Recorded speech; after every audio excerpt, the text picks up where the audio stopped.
Hello students welcome back to our new lecture. Students, आज के इस लेक्चर में हमने जो चैप्टर नंबर 2 कंप्लीट किया था उसके एनसीईआरटी के पीछे के जो न्यूमेरिकल्स थे उसके बारे में डिस्कशन करने वाले हैं। एनसीईआरटी के पीछे जो न्यूमेरिकल्स है उसमें से 2.4, 2.5, 2.6, 2.7, 2.8 एंड 2.9 हमने ऑलरेडी कंप्लीट कर दिए हैं। आगे जो हमने लेक्चर लिए थे उसमें आज हम देखने वाले हैं आगे के जो भी न्यूमेरिकल्स है वो। ठीक है, जो सिलेबस में से निकाल दिया है वो मैं यहाँ पे नहीं करवाने वाला। हम अभी सिर्फ सिलेबस जो रिड्यूस हुआ है उसके बाद जो एग्ज़ाम में पूछे जा सकते हैं उसी के बारे में डिस्कशन करने वाले हैं। ठीक है, तो नेक्स्ट देखते हैं अभी न्यूमेरिकल्स। तो अब जो देखने वाले हैं वो 2.15, 2.15। ठीक है, 2.15 में हमें क्या बोला है कि an aqueous solution of a 2% non volatile solute, non volatile solute. ठीक है, यहाँ पे किसकी बात कही गई है तो 2% non volatile solute, non volatile solute की बात की गई है यहाँ पे। Okay students, 2% non volatile solute. तो यहाँ पे हम जो भी इक्वेशन रखने वाले हैं वो किसके लिए रखने वाले हैं तो नॉन वॉलेटाइल सॉल्यूट के लिए। आपको ये पता होना चाहिए कि नॉन वॉलेटाइल सॉल्यूट के लिए कौन सा इक्वेशन होता है। ठीक है, उसके बाद बोला है exerts a pressure of 1.004 bar at the boiling point of the solvent, what is the molecular mass of A solute. मतलब कि हमारे पास यहाँ पे 2% नॉन वोलेटाइल सॉल्यूट दे दिया गया है और आपको ढूंढा गया है कि इसका मोलर मास आपको ढूंढना है, इसका मोलर मास आपको ढूंढना है। उसके बाद हमें यहाँ पे प्रेशर भी दिया गया है। हमारा जो सॉल्यूशन है, हमारे पास बीकर में सॉल्वेंट था, उस सॉल्वेंट में हमने नॉन वोलेटाइल सॉल्यूट डाल दिया। सॉल्यूट डालने के बाद ये जो यहाँ पे हमारे पास सॉल्यूशन बना है, मान लो आपके पास एक बीकर था, उसमें आपने यहाँ पे लिया है सॉल्वेंट, इसमें आपने डाल दिया है हमारा नॉन वोलेटाइल सॉल्यूट। ठीक है, यहाँ पे मान लेता हूँ कि W2 आपने कुछ डाला। ठीक है, तो ये जो सॉल्यूशन बना है इस सॉल्यूशन में प्रेशर कितना है वो हमें दे दिया गया है। सॉल्यूशन में प्रेशर कितना है वो हमें दे दिया गया है, तो वो कितना है तो 1.004 बार। ठीक है, 1.004 बार, जिसको मैं P1 से रिप्रेजेंट करने वाला हूँ, जिसको मैं P1 से रिप्रेजेंट करूँगा। ये क्या है हमारा P1। ओके, ये क्या है तो हमारा P1। ओके, तो हमें पूछा है कि आपको ढूंढना क्या है तो M2 आपको ढूंढना है। आपका जो नॉन वॉलेटाइल सॉल्यूट का जो इक्वेशन था वो क्या था, P01 minus P1 divided by P01 is equal to W2 divided by M2 into M1 divided by W1। ये हमारा नॉन वोलेटाइल सॉल्यूट का क्या था तो इक्वेशन था। ये क्या था हमारा नॉन वोलेटाइल सॉल्यूट का इक्वेशन। ठीक है, ओके। अब देखते हैं हमारे पास क्या कौन कौन सी वैल्यू है जो हमें यहाँ पे दे दी गई है। ठीक है, हमारे पास यहाँ पे P1 दे दिया है। क्या है हमारे पास यहाँ पे बोला है कि आपको P1 दे दिया है। ठीक है, उसके बाद क्या बोला है हमारे पास कि 2% नॉन वोलेटाइल सॉल्यूट है। यहाँ पे 2% से हमारा मतलब कि अगर मान लो कि अगर आपको 2% के पीछे आपको बोला नहीं गया W/W, W/V, V/V, तो आपको क्या मान लेना है कि ये जो वैल्यू दे दी गई है वो किसके लिए, परसेंटेज W/W के लिए दे दी गई। कितनी है तो 2%। तो ये 2% का आपको मतलब पता होना चाहिए। इसका मतलब होता है कि 2 ग्राम सॉल्यूट डिजोल्व होगा 98 ग्राम सॉल्वेंट में, 98 ग्राम सॉल्वेंट में, और हमें मिलने वाला है 100 ग्राम सॉल्यूशन, 100 ग्राम सॉल्यूशन। तो यहाँ पे हमें W2 मिल गया, यहाँ पे हमें W1 मिल गया। W1 में किससे बता रहा हूँ, हमारे सॉल्वेंट के मास को मैं W1 बता रहा हूँ और सॉल्यूट के मास को मैं W2 बता रहा हूँ। तो यहाँ पे W2 और W1 मुझे मिल गया है। यहाँ पे क्या बोला है कि एक्वियस सॉल्यूशन, क्या बोला गया है एक्वियस। ठीक है, एक्वियस का आपको मतलब पता है कि जब मैंने लेक्चर स्टार्ट किया था तभी बोला था कि अगर हमारा सॉल्वेंट क्या है वाटर, ठीक है, हमारा सॉल्वेंट वाटर होगा तो उस सॉल्यूशन को मैं एक्वियस सॉल्यूशन बोलने वाला हूँ। तो यहाँ पे हमारे पास एज अ सॉल्वेंट के तौर पे कौन है, तो हमारे पास है H2O। हमारे पास क्या है, तो H2O। और H2O के लिए M1 की वैल्यू हमें पता होती है 18 gram divided by mole, 18 gram by mole होती है। हमारे पास जो वैल्यू नहीं है वो है P01। P01 की वैल्यू नहीं पता, पर हमें ये पता है कि P01 है क्या। P01 क्या था कि जब सिर्फ सॉल्वेंट होता है, प्योर सॉल्वेंट का प्रेशर होता है, ये क्या होता है, प्योर सॉल्वेंट, ये क्या होता है, प्योर सॉल्वेंट होता है, तब उसका वेपर प्रेशर क्या है, उसको हमने वेपर प्रेशर, उसको हमने P01 से डोनेट किया, मतलब कि हमने रिप्रेजेंट किया था। हमारे पास प्योर सॉल्वेंट कौन सा है, H2O। और H2O के लिए वेपर प्रेशर कितना होता है वो हमें पता है। ठीक है, H2O के लिए वेपर प्रेशर क्या होता है वो पता है। देखो यहाँ पे लिखा था कि non volatile solute exerts a pressure of a 1.004 bar at a boiling point of a solvent।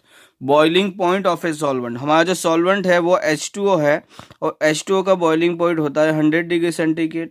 और 100 डिग्री सेंटीग्रेड पे जो वेपर प्रेशर होता है वो होता है 1.013 बार जितना होता है। वो कितना होता है, 1.013 बार जितना कुछ होता है।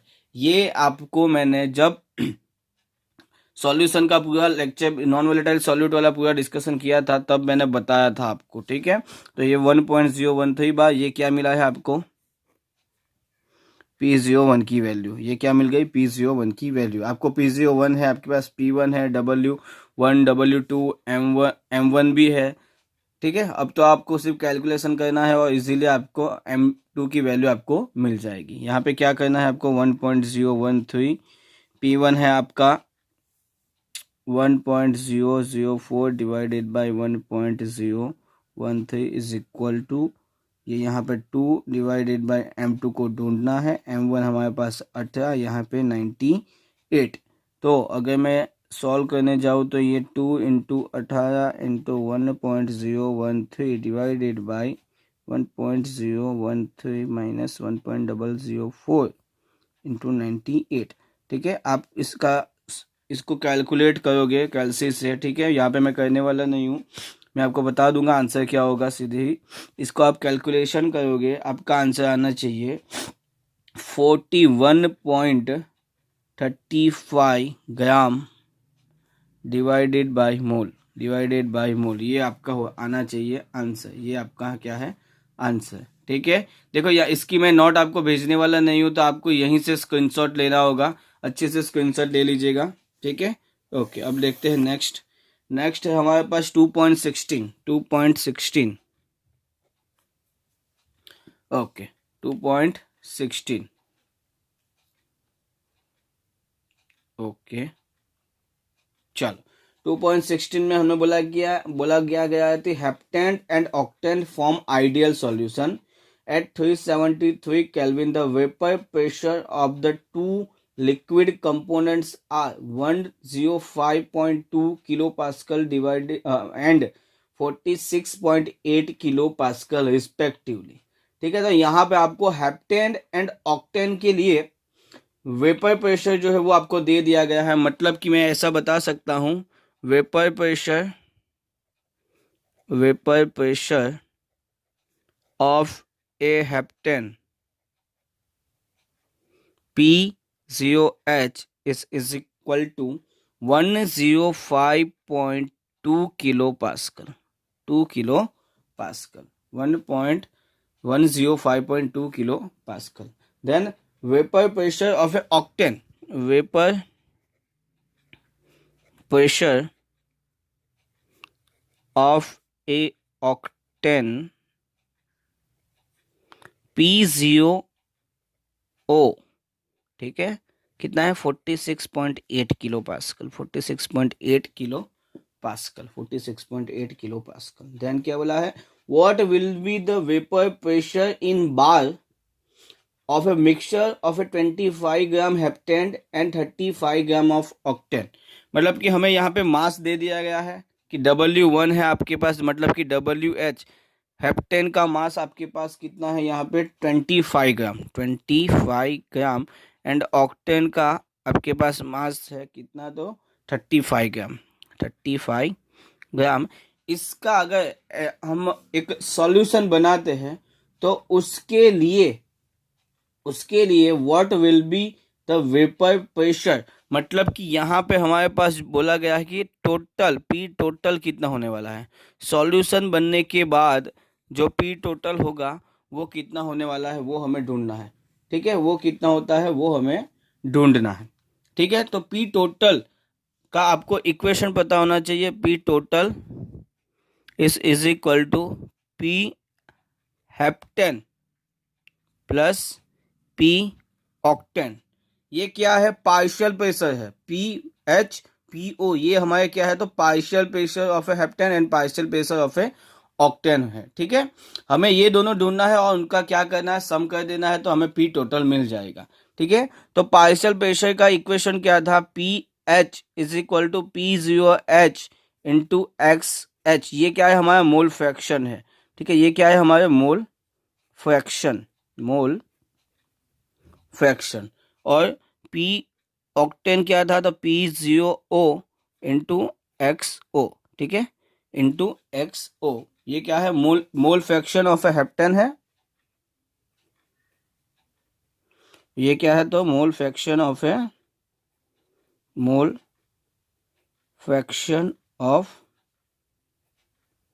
ऑक्टेन है। ये क्या था, मोल फ्रैक्शन ऑफ ऑक्टेन। ठीक है, चलो ठीक है। तो अब क्या है, हमारे पास P0H है, P0O है, हमें क्या ढूंढना है, तो मोल फ्रैक्शन हम ढूंढ सकते हैं। हमारे पास WH है, WO है, तो अगर मुझे मोल फ्रैक्शन चाहिए, WH इज इक्वल टू क्या करना होगा, NH divided by NH plus NO।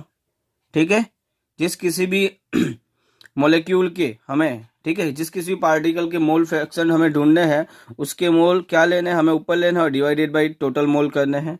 तो अगर हमें NH चाहिए तो NH is equal to WH divided by MH। MH क्या है, तो molar mass of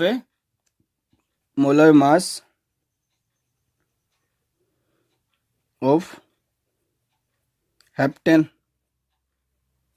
molar mass of heptane, जिसको मैं MH से रिप्रेजेंट यहाँ पे करने वाला हूँ। हेप्टेन हमें पता होता है कितना होता है। हेप्टेन के लिए अगर बता दो, आपको जनरल फॉर्मूला पता होनी चाहिए। अल्केन की CnH ट्वाइस N प्लस 2 है। हेप्टेन से हमारा मतलब है यहाँ पे 7CnH। इसका आप कैलकुलेशन करोगे तो 7 इंटू 2 होगा 14 प्लस 2 16 हो जाएगा। तो इसके लिए आपको मोलर मास ढूंढना है, तो क्या हो जाएगा, 7 कार्बन प्लस 16 हाइड्रोजन। ठीक है, 7 इंटू 12, 16 इंटू 1। ठीक है, ये कितना हो जाएगा, 784 प्लस 16। यहाँ पे आपका मोलर मास आएगा 100। ये क्या आ गया, 100 आपका मोलर मास आ गया है। अब यहाँ पे ये जो वैल्यू आती है MH की, मोलर मास ऑफ हेप्टेन की, उसको मैं क्या करूँगा, यहाँ पे रखने वाला हूँ। WH हमें पता है 25 होता है, तो 25 डिवाइडेड बाई 100।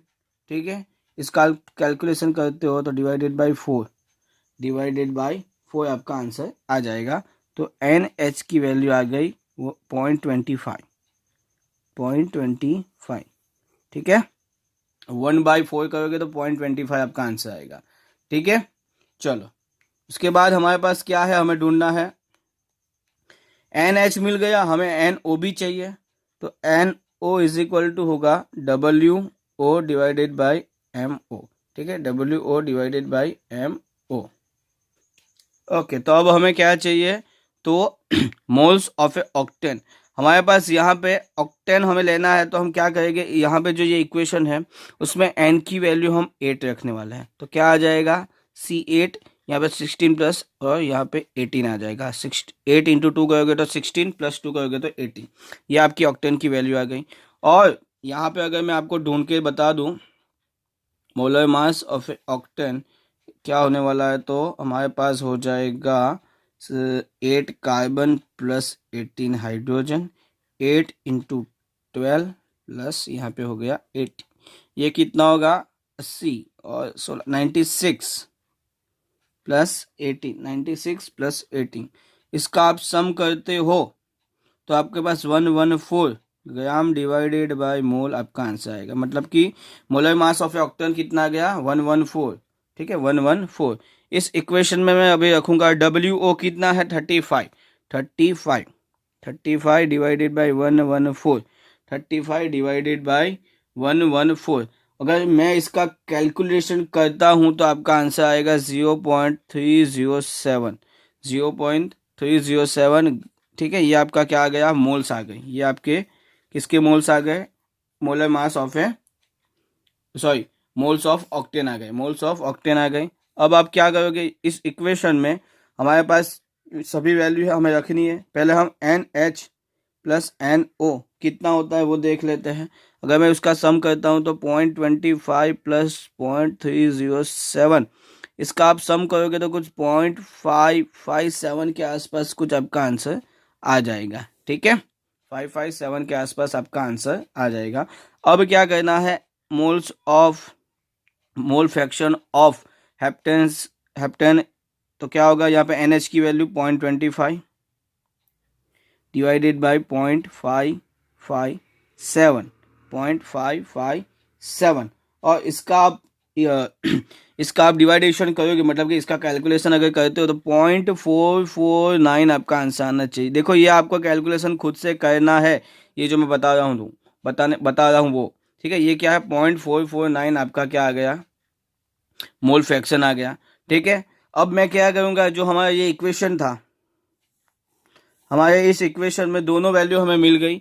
P0H कितना है, P0H हमारे पास था P0H 105.2 इंटू, ये कहाँ पे कितना आ गया, यहाँ पे हमारा मोल फ्रैक्शन 0.449, 0.449। इसका आप अगर कैलकुलेशन करते हो, मतलब कि इसका मल्टीप्लिकेशन आप करोगे तो आपका आंसर आना चाहिए 47.23, 47.23 किलो पास्कल। यहाँ पे हमारे पास जो वेपर प्रेशर दिया गया है वो किस में है, किलो पास्कल में। तो आपका जो आंसर आता है वो भी किलो पास्कल में आएगा। आपका आंसर जो भी आया है वो भी किलो पास्कल में आने वाला है। ठीक है, उसके बाद हमें क्या चाहिए, हमें चाहिए होता है P mole fraction of A octane. तो हमें पता है कि मोल फ्रैक्शन का हम सम करेंगे तो उसकी वैल्यू आने वाली है 1। तो अगर मुझे मोल फ्रैक्शन ऑफ ए ऑक्टेन चाहिए तो मुझे क्या करना होगा, जो भी हेप्टेन की वैल्यू आई है मोल फ्रैक्शन की, उसको मैं क्या करूँगा, माइनस कर दूंगा। उसको मैं क्या करूँगा, 1 में से माइनस कर दूंगा। और 1 में से माइनस करने के बाद आपका जो भी आंसर आता है वो क्या होने वाला है, तो वो आपका आंसर आ जाएगा ये तो इसकी वैल्यू है, हमें ये वैल्यू से माइनस करना है 449। तो आपका आंसर आता है 0.551, 0.551। तो हमारे पास यहाँ पे किसके मोल फ्रैक्शन मिले, ऑक्टेन के। ऑक्टेन के मोल फ्रैक्शन को ये जो इक्वेशन है मैं इसमें रखूँगा तो क्या हो जाएगा, P0 ऑक्सीजन कितना है 46.8, 46.8 इंटू 0.551, ये वैल्यू हमें रखनी है। इसका आपको क्या करना है, मल्टीप्लिकेशन करने के बाद आपका जो भी आंसर आता है वो है 25.787 किलो पास्कल, किलो पास्कल। तो ये हमें क्या मिल गया यहाँ पे, partial pressure of A octane भी मिल गया, partial pressure of A octane भी हमें यहाँ पे मिल गया है। ठीक है, अब मैं क्या करूँगा, PH and P partial pressure of A heptane and partial pressure of A octane, जो भी वैल्यू आई है उसको मैं इस इक्वेशन में रखूँगा। कितनी यहाँ पे है, 47.23 kilo pascal, 23 kilo pascal plus 25.78, 25.78। इसका अगर मैं मल्टीप्लिकेशन करता हूं तो 73.02 किलो पास्कल आपका आंसर आएगा। इसके आसपास कुछ आना चाहिए, मैं अप्रोक्सी बता रहा हूँ, ये सब किलो पास्कल आपका आंसर आना चाहिए। लेकिन हमें यहाँ पे जो ये पी टोटल बोला है कि आपको लाना है बार में, किसमें, तो बार में आपको ये क्या लाना है, पी टोटल का आंसर लाना है। तो कैसे कन्वर्जन होगा, कन्वर्जन हम कैसे करेंगे, तो आपको पता होता है 1 एटमोस्फियर किसके इक्वल होता है, 1.013 बार के इक्वल होता है। एंड 1 एटमोस्फियर अगर पास्कल की बात करूँ तो 1.015 इंटू 10⁵ के पास्कल के बराबर होता है, 1.015 इंटू 10⁵। तो अगर मैं इसको किलो पास्कल में कन्वर्ट करूँ तो कुछ इस तरीके से हो सकता है, 10⁵2 पास्कल, 10⁵2 पास्कल यहाँ पे हो गया, ठीक है। और 1 एटमॉस्फेयर की वैल्यू क्या होगी यहाँ पे, 1.013 बार। तो अब हमें यहाँ पे क्या मिला है, बार और पास्कल के बीच में रिलेशन मिल गया। हमारा जो आंसर आया है वो 73.02 किलो पास्कल। तो 73.02 किलो पास्कल कितने बार बराबर होता है, मतलब कि यहाँ पे इसकी वैल्यू क्या होगी। तो कैसे हो जाएगा, बहुत ही सिंपल है। यहाँ पे मान लो कि x है, तो x इज इक्वल टू आ जाएगा इन दोनों का मल्टीप्लिकेशन, 73.02 इंटू 1.013 डिवाइडेड बाय इस वैल्यू से आप क्या करने वाले हो, डिवाइड करने वाले हो 1.015 इंटू 10⁵2 से, मतलब कि 1.015 इंटू 10⁵2 इससे आप डिवाइड करोगे, ठीक है। डिवाइड करने के बाद आपके x की जो वैल्यू है, आपका जो x है वो आना चाहिए 0.7302 बार आपका आंसर आना चाहिए, ठीक है। ये आपका आंसर आना चाहिए। यहाँ पे मेरे पास कैल्सी यहाँ पे अवेलेबल है नहीं, चलो देखते हैं एक बार, चलो वेट करना। चलो कैल्सी अवेलेबल हो गया। आप यहाँ पे सिर्फ कैलकुलेशन देखना, हमें क्या करना है, 73.02 इंटू 1.013, ठीक है, ये इसकी वैल्यू कुछ इतनी आती है, माइनस डिवाइडेड बाय 1.015, ठीक है, और डिवाइडेड बाय 10⁵2 मतलब कि 100। तो ये आपका आंसर आ गया 72.8 इसका आंसर आया है, ठीक है। यहाँ पे क्या आंसर आना चाहिए, 0.72, मैंने अप्रॉक्स वैल्यू बोली थी, ठीक है, ये आपको पता होना चाहिए, ठीक है। चलो तो यहाँ पे आपका ये दूसरा न्यूमेरिकल भी खत्म हो गया। एक बार स्क्रीनशॉट ले लीजिए। मैं पहले ही बता दूं, इसकी नोट मैं नहीं भेजूंगा, अगर मिलेगी भी आपको तो यहाँ पे जो लिखा है वही मिलेगा, इसलिए आप स्क्रीनशॉट अच्छे से ले लीजिए। ओके, आई होप आपने स्क्रीनशॉट ले लिया होगा। ओके नेक्स्ट 2.17, नेक्स्ट जो हमारे पास है वो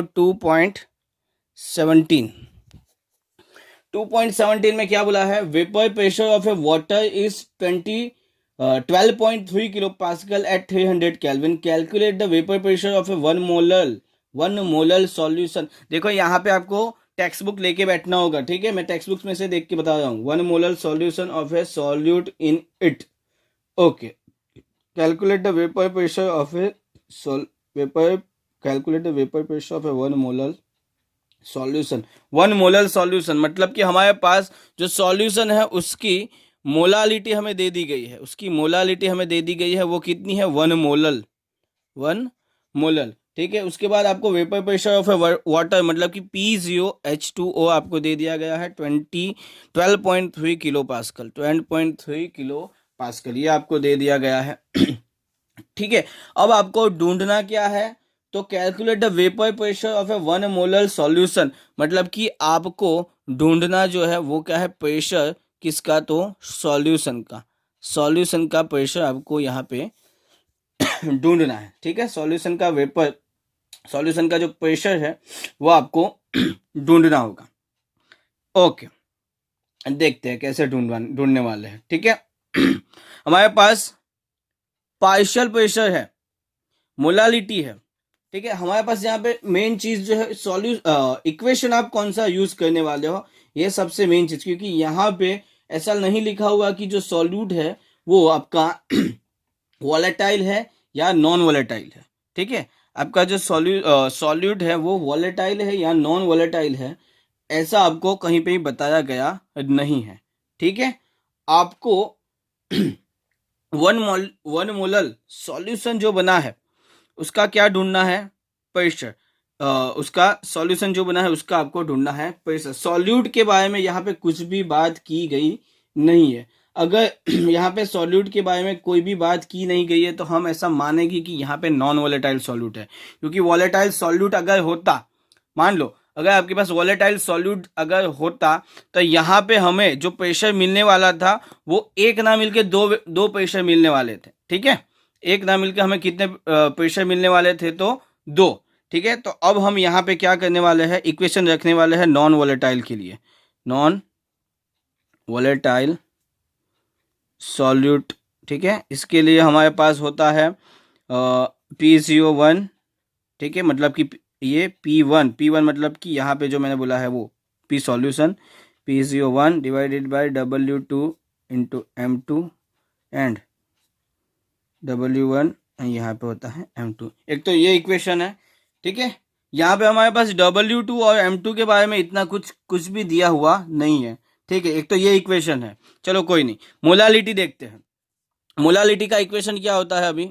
मोलालिटी इज इक्वल टू क्या होता है? तो moles of solute divided by क्या होता है हमारे पास यहाँ पे? Solvent, mass of solvent in KG, in KG. Okay, तो यहाँ पे अब मोलालिटी बता दी गई कि 1 मोल है, 1 मोलल है। ठीक है, मोलालिटी क्या है? 1 मोलल। मोलालिटी 1 मोलल कब हो सकती है? कि जब यहाँ पे सॉल्यूट के मोल्स, मतलब कि N2 मैं इसको मान लेता हूं, ये क्या है? N2 इज इक्वल टू क्या हो? 1, एंड इसको मैं मान लेता हूं W1। ठीक है, W1 इज इक्वल टू क्या हो? 1 kg, 1 किलोग्राम। क्या है मोलालिटी को उन्होंने क्या बता दिया है कि मोलालिटी क्या है आपकी? मोलालिटी आपकी क्या है? तो यहाँ पे आपको बता दिया है कि 1 मोलल है। आपको अभी ढूंढना है pressure, vapour pressure of a solution. तो आप कैसे करोगे? तो मैंने ये इक्वेशन रखा। अब इस इक्वेशन के लिए आपको यहाँ पे W2 M2 W1 M1 चाहिए। इसीलिए हमने क्या, एक तो ये वैल्यू दे दी गई, इसका तो हम यूज करेंगे, पर उसके बाद हमारे पास यूज करने के लिए है क्या? तो मोलालिटी वाला। मोलालिटी का फॉर्मूला मैंने रखा, moles of solute divided by mass of solvent, kilogram में होता है। तो अगर मोलालिटी 1 है, मोलालिटी 1 तभी हो सकती है, ठीक है, कि जब यहाँ पे मास ऑफ सॉल्यूट जो है वो 1 kg हो। तो 1 kg आएगा तो 1 इंटू 1 हो जाएगा, तो आपका NT की वैल्यू 1 आ जाती है। तो यहाँ पे आपको N2 की वैल्यू मिल गई और W1 आपको यहाँ पे मिल गया है। N2 एंड W1 आपको यहाँ पे मिल गया है। ठीक है, उसके बाद M1 देखें हम। ठीक है, उसके बाद हमें क्या चाहिए? M1। तो देखते हैं M1 क्या है? हमारे पास सॉल्वेंट के तौर पे वाटर है। ठीक है, सॉल्वेंट के तौर पे हमारे पास वाटर है, तो वो तो चलो 18 ग्राम बाय मोल आपका आ जाएगा। लेकिन हमें यहाँ पे ढूंढना क्या था? सॉल्यूशन का वेपर प्रेशर, सॉल्यूशन का वेपर प्रेशर। सॉल्यूट मैंने पहले भी बताया हमें पता नहीं है। ठीक है, हमारे पास जो क्वेश्चन दिया है उसमें भी बताया नहीं है, इसीलिए हमने क्या, यहाँ पे प्रेशर एक ही दिया है, इसीलिए हमने मान लिया कि नॉन वोलेटाइल सॉल्यूट है। पर लेकिन कोई इक्वेशन कुछ नहीं है, तो हमारे पास यहाँ पे M2 की वैल्यू मिलने वाली नहीं है। M2 की वैल्यू जब तक नहीं मिलती तब तक हम यहाँ पे इसको ढूंढ नहीं सकते। मतलब कि हमारे सॉल्यूशन के प्रेशर को मैंने P1 बता दिया, वो हम ढूंढ नहीं सकते। तो अब हमें क्या करना होगा?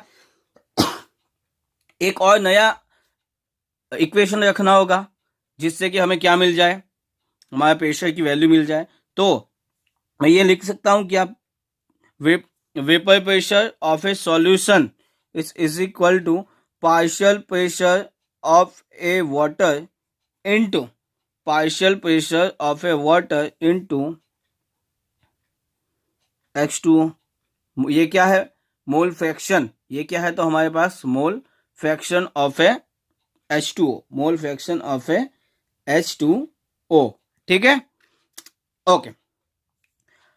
अब H2O is equal to NH2O divided by NH2O plus N2 में मान लेता हूं यहाँ पे सॉल्यूट के मोल्स को। ठीक है, ओके।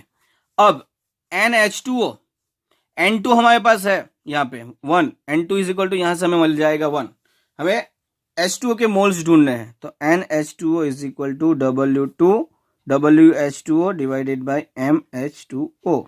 ये क्या है 18, तो ये मैंने यहाँ पे रख दिया 18। W कितना है, ये हमें क्या चाहिए, W1 चाहिए ना, W1 कितना है यहाँ पे लिखा हुआ है 1 kg, ग्राम में लिखूँ तो 1000 ग्राम, 1000 ग्राम। ठीक है, इसका आप कैलकुलेशन करते हो तो आपका आंसर आना चाहिए 1000 डिवाइडेड बाय आपका 18 में अगर करता हूँ तो आपका आंसर आना चाहिए कुछ 55.55। ठीक है, 55.55 आपका आंसर आना चाहिए। ओके, ये भी मिल गया। अब यहाँ पे सीधे मैं क्या करने वाला हूँ, इक्वेशन में रखूँगा तो 55.55 डिवाइडेड बाय 55.55 एंड 2 की वैल्यू है यहाँ पे 1, तो 55.55 डिवाइडेड बाय 56.55, इसका मैं कैलकुलेशन करता हूँ तो आपका आंसर आ जाएगा 56.55 डिवाइड करता हूँ तो 0.9824 आपका आंसर आया।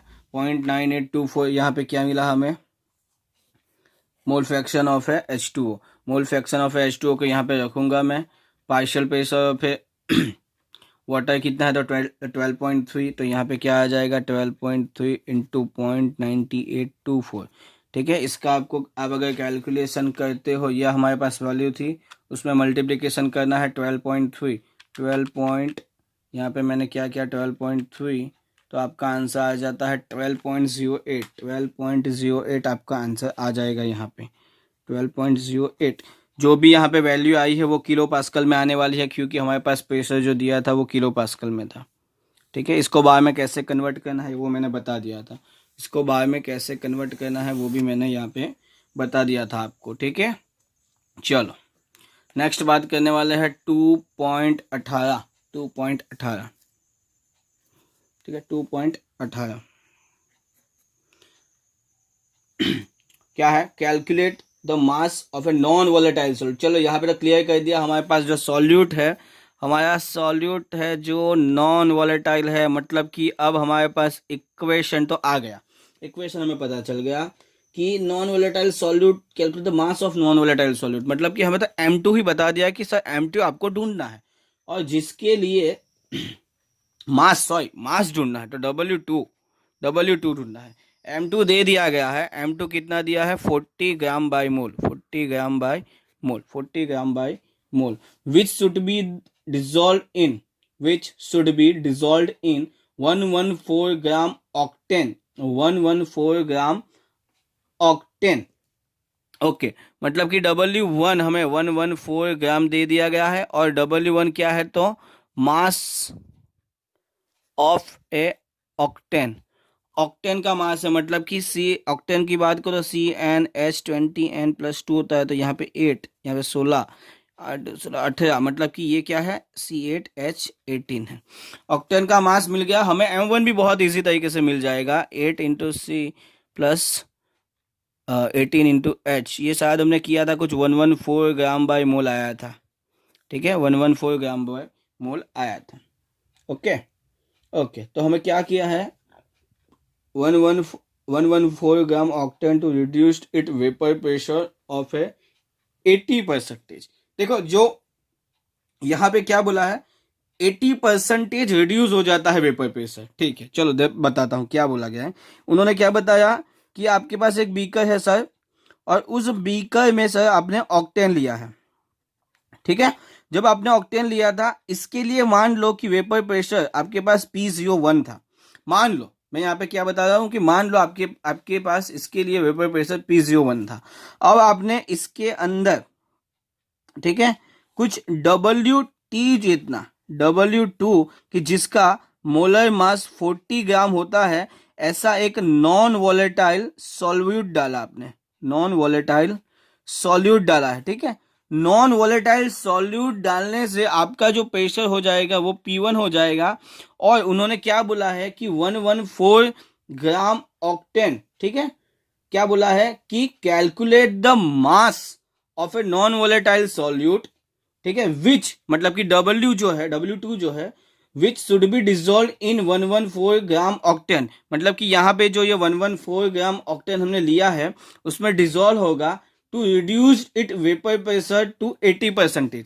मतलब कि सिर्फ ऑक्टेन था तब उसका वेपर प्रेशर इतना था, W2 डालने के बाद उसका वेपर प्रेशर रिड्यूस हो जाता है कितना, तो P1 रिड्यूस हो गया, कितना हो गया कि जो ऑक्टेन का पहले था W2 डालने से पहले उससे 80%, मतलब कुछ इस तरीके, मतलब कि इसके अंदर P01 जितना वेपर प्रेशर था, आपने ये डाला W2 तो वो हो गया प्रेशर P1, और वो P1 कितना रिड्यूस हो जाता है to its vapour pressure of 80%। मतलब कि ऑक्टेन का जो वेपर प्रेशर था P01 उसका 80%, 80% ऑफ P01।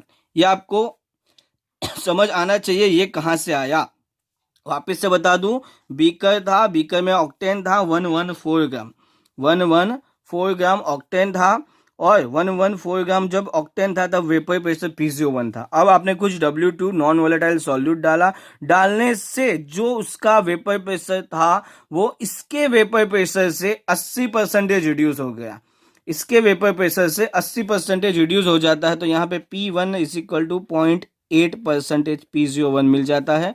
जो ये वैल्यू है उसको 100 से डिवाइड कर देना है, उसको हमें 100 से क्या कर देना है, तो डिवाइड कर देना है। ठीक है, चलो, तो हमें यहाँ पे ये पूरा मिल गया।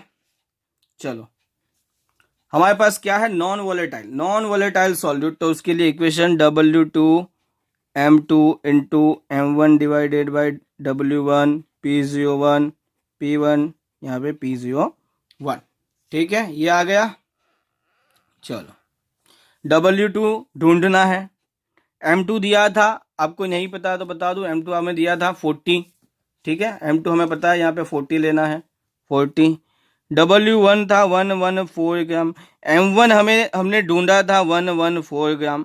ठीक है, P01 हमने रख दिया, P1 is equal to 0.8% P01 होता है, ये हमें पता है, डिवाइडेड बाई P01 होगा।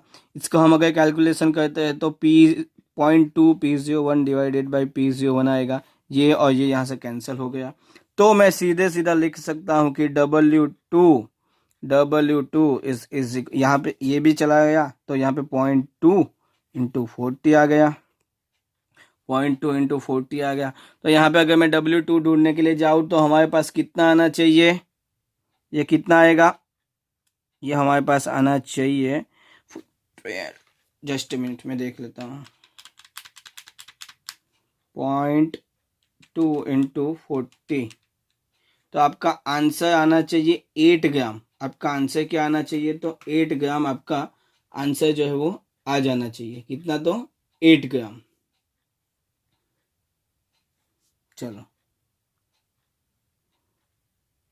8 ग्राम आपका आंसर आ गया। ठीक है, 8 ग्राम आपका आंसर आ गया है। ठीक है, इसका आंसर कितना आया, तो 8 ग्राम। ठीक है, चलो, तो यहाँ पे भी एक स्क्रीनशॉट ले लो आप लोग।